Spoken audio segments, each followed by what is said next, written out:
कृष्णा। आज ही आपका सामना में भगवान श्री चैतन्य महाप्रभु की गुरु जी ईश्वरपुरी के बारे में बताने के लिए चाह रहा हूँ।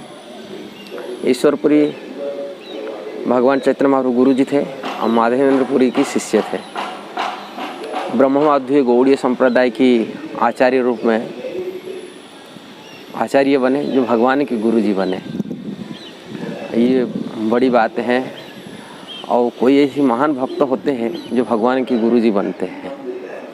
ये साधारण जीव नहीं है जो भगवान की महान, और उनकी जो गुरु भक्ति, गुरु निष्ठा, इसी ऊपर भी चैतन्य चरितामृत में वर्णन हुआ है। ईश्वरपुरी अपनी गुरु के प्रति कितना निष्ठावान थे और किस प्रकार भक्त थे। ऐसे भगवान चैतन्य महाप्रभु जब संन्यास न लिए थे, निमाई पंडित में प्रसिद्ध थे, तब नवदीप ईश्वरपुरी उनके घर गए थे।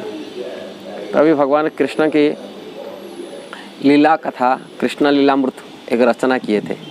आज उपलब्ध नहीं मिलते हैं वो किताब, किंतु उनके द्वारा रचित कृष्ण लीलामृत था। वो भगवान निमाई पंडित को तभी बता रहे थे, ले निमाई तुम पंडित हो, संस्कृत स्कॉलर हो, आप मेरा ये पुस्तक को लेकर कि उसमें ग्रामेटिकल माने व्याकरणगत जो गलतियां हैं वो थोड़ा से सुधारे, ठीक कर दीजिए, एडिटिंग कर लीजिए।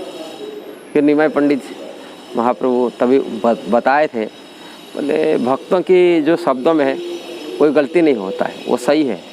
जो लिख दिए एक वैदिक ऋचा के एक श्लोकों को कोट करते हुए बताए उनको।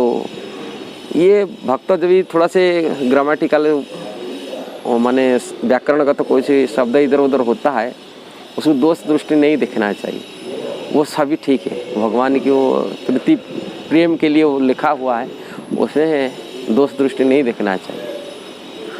ये बात बताएं।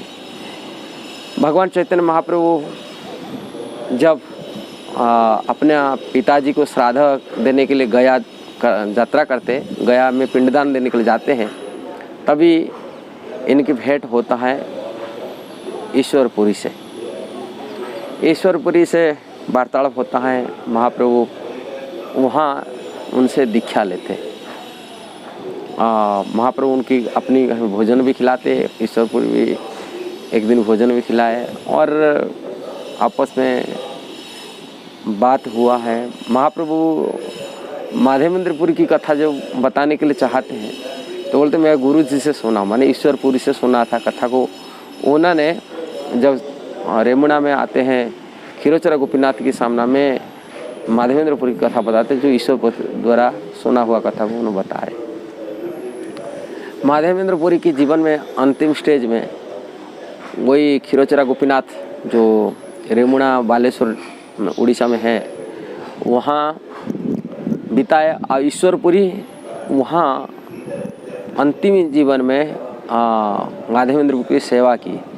जब वृद्धावस्था में थे, उनका शरीर जीर्ण हो गया था और उनको माने मलमूत्र भी अपने हाथों में करते थे, भोजन खिलाते थे, मलमूत्र सफाई करते थे।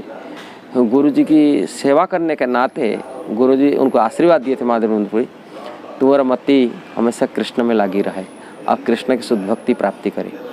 जिसी कारण से माधवेंद्रपुरी के आशीर्वाद से और गौरांग महाप्रभु जैसा शिष्य उनको मिल गए। भगवान चैतन्य महाप्रभु साक्षात भजेंद्रनंद कृष्ण उनका शिष्य बनते हैं। ये गुरु के आशीर्वाद उनको मिला है।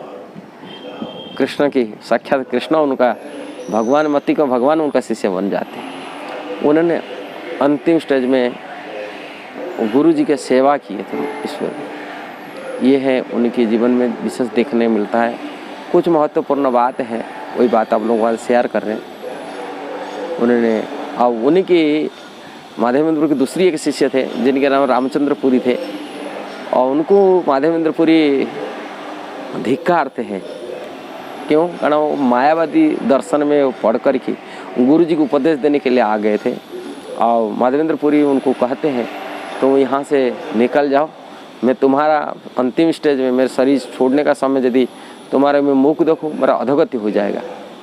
और दूसरी उनके प्रिय शिष्य ईश्वरपुरी रहे, जो उनकी सेवा करने का थे, उनको कृष्ण भक्ति के लिए आशीर्वाद दिए और कृष्णमती हमेशा रहने के लिए आशीर्वाद दिए थे, जिसी कारण से भगवान चैतन्य महाप्रभु अपना गुरु बनाए। उन्हीं के शिष्य थे ईश्वरपुरी के, और 2 शिष्य थे जो जिनके नाम गोविंद थे, जो महाप्रभु के सेवक बन के रहे, उनकी विशेष करके सेवक बन के रहे उनकी जगन्नाथपुरी में। दूसरी शंकर वेली थे, वो भी उनके ईश्वरपुरी के शिष्य थे, और उन्होंने उनको भेजे थे। ये दोनों शिष्य को उन्होंने दिए थे जाकर चैतन्य महाप्रभु की सेवा करे जगन्नाथपुरी में। तो चैतन्य महाप्रभु गुरु के आदेश को मानकर उनको अपना सेवक बनाए थे। का गुरु जी के आदेश था ये दोनों जा कर के भगवान चैतन्य महाप्रभु की सेवा करें। ये कथा प्रसंग आता है। ठीक है, यदि आपको बात अच्छा लगा जरूर शेयर करना, सब्सक्राइब करना, लाइक कमेंट भी देना। हरे कृष्णा।